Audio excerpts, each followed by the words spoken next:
welcome to Fantastic Books and where to find them. Today I'm showing a bit of house pride. We're going to talk about the 20th anniversary editions of the copies of Philosopher's Stone that have just come out.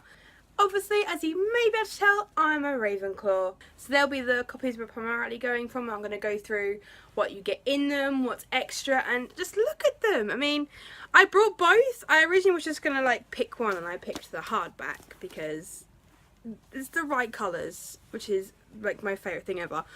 And I figured hardback seems a bit more special. But actually, after seeing the paperbacks, I really liked how bright they are. They're a lot more easy to say, yeah, this is Ravenclaw and this one is Slytherin. The Slytherin book is actually a gift, so I haven't had a proper look at this one yet. Just a quick peek, just to see if there are any differences really between the two books. So the original Harry Potter and the Philosopher's Stone came out in the UK in both paperback and hardback edition on the 26th of June 1997, which for me doesn't seem that long ago, but actually yeah, it's like 20 years, it's mental.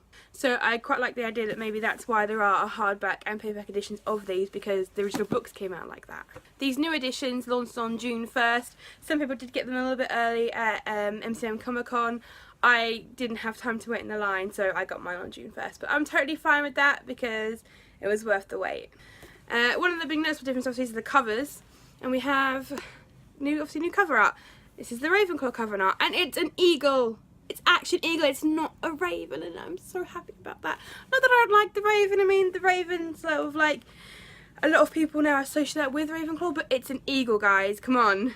I do realise, however, that the Ravenclaw crest on here does actually have a raven, I believe here, and an owl. So we're the House of Burbs, basically.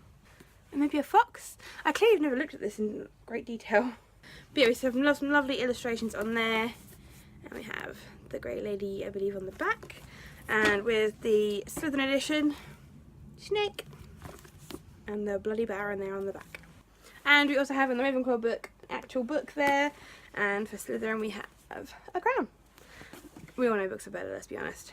So, what new content do we get? Like, literally, this here is the Philosopher's Stone, and the rest of this stuff is all new content.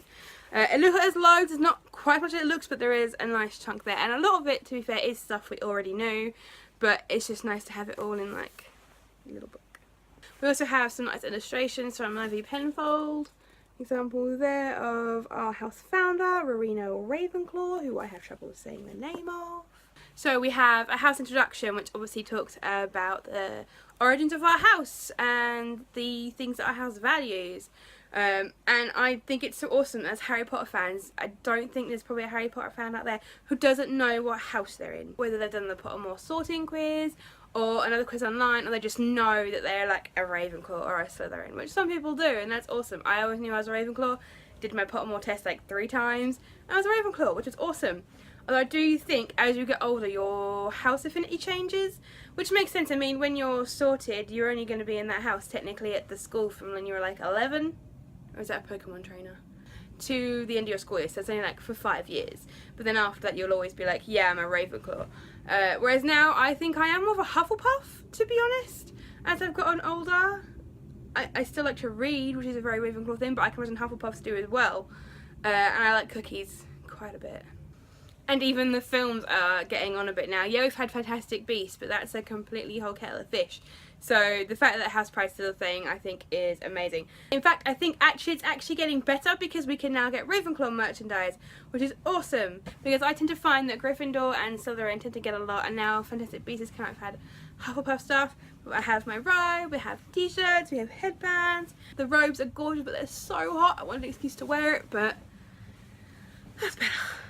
So yeah, I think House Pride is totally an important thing, and it helps to sort of give Harry Potter fans an identity, which I quite like. And I'm in the Hogwarts Running Club. We have separate common rooms on Facebook, and the Ravenclaw common room is just perfect. And by the sounds all the others are. Obviously I've not been in those because I'm not a rule breaker, but yes, that I think has become such an important thing, and it's just so much fun. Even though my best friends are both Gryffindors and I'm married a Slytherin. I need more Hufflepuffs. Then we have a list of famous Ravenclaws, which include Ignatius Wildsmith, who is the inventor of Floo powder, Garrick Ollivander, who is obviously like the finest wand maker in the world, and they have Professor Sybil Trelawney, which I didn't realise that she was a Ravenclaw, but obviously she had like 2 insanely amazing, important prophecies, so she was quite important. And we have Gilderoy Lockhart, who we all know about Gilderoy Lockhart, let's be honest.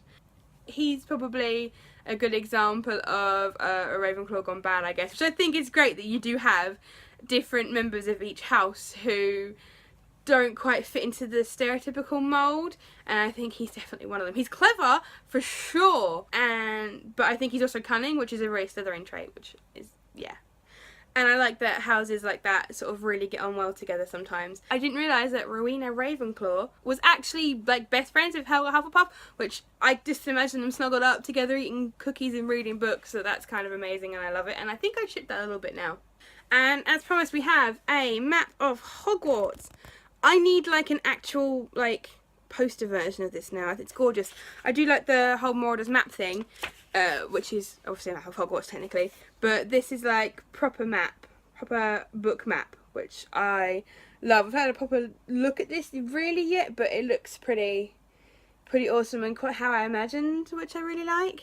And then after that we have the actual story. We have Harry Potter and the Philosopher's Stone. And just looking at that page and the first couple of lines and all the styles on the page, I still get super excited about it. And I literally, while reading through the extra content, had to make sure I didn't sit and read the entire book. I tried. I did read like, I think 2 chapters at like 5 AM because I'm a masochist. And the first book I think has probably always been one of my favourites, just because it's just a sense of wonder there. I love shopping, and we have Diagon Alley. Then we have information about the sorting hat, which is included, I believe, in one of the, I think, Hogwarts of History that came out, and it has things about like hat stalling and the fact that Professor McGonagall nearly ended up in Ravenclaw. It was between Ravenclaw and Gryffindor, which obviously happens with a few students. I think Neville was another one that they had a hat stalling problem for as well. And we have the aforementioned Hogwarts quiz, which I'm going to do really, really quickly. Because, yeah, I was excited. I thought it was just a Ravenclaw thing, but apparently it's not. So we have, which Hogwarts houses are located in the castle towers? That is... Okay, so the only one I got wrong was the Hermione Neville one, and that's because I said them in the wrong order. I am not happy about that, so I'm just going to ignore it. We have a lovely picture of the entrance to the Ravenclaw common room. As I said, I would probably be spending a lot of time out there because I would have not been able to answer the riddle probably. Or it would be a day that only I could answer the riddle because it would be that ridiculous. We have some information about the house common room, and I love Ravenclaw's common room up in the towers. We're basically in a nice big plush library, which is amazing. And there's actually like a YouTube video, or like an ASR I think it is, of like the sounds of Hogwarts, and there's a Ravenclaw common room one. I listen to that all the time. It's so good. And I think in the common room on Facebook the other day we did actually have a discussion about what the common room would smell like. And I think popular answers were like leather, because obviously books and the sofas and things, book smell because obvious, tea, coffee, so I just said Starbucks, to a coffee shop smell, because you know we're all up till ridiculous hours drinking hot drinks, although mine would be hot chocolate. And ink, because I imagine them to be great writers as well, and always getting our homework done on time. Although I'd be a Ravenclaw that had spent too long reading and less time doing that homework and would be super late with the homework. So it'd be a lot of ink because I would be so nervous I'm spilling it everywhere. We have memorable Ravenclaw students, so obviously you've got Luna in there. Moaning Myrtle, who I always forget, is a Ravenclaw, obviously Gilderoy Lockhart. I have the head of Ravenclaw House, which is Phileas Flitwick. There's a nice artwork of him there. Now, I actually found this quite interesting because I didn't realise that Professor Flitwick had a long-term relationship with Professor Sprout. There's some more Hufflepuff Ravenclaw love there, but it didn't work out, sadly. Maybe they'll get back together, you never know. And then just information about their House Cup. You'd think we'd do better at the House Cup, really, because we're quite smart, but maybe we're too smart and we aren't actually that bothered about getting house points, and we're more about getting our homework in on time. I've not actually had much of a chance to look at the other editions. I've had very brief looks at them, long enough for me to take a picture. As I said, I do have this edition to look at, and it's actually really good. I think in the future I may end up having to get all of them just because they look amazing on the shelf, and it is interesting to have all that information there as well. So I'm now late for work, so I should probably get going. But thank you guys all for watching. Let me know in the comments what your house is. So yeah, if you like this video, give us a thumbs up and a subscribe would be amazing. And I will see you guys all next week. Goodbye.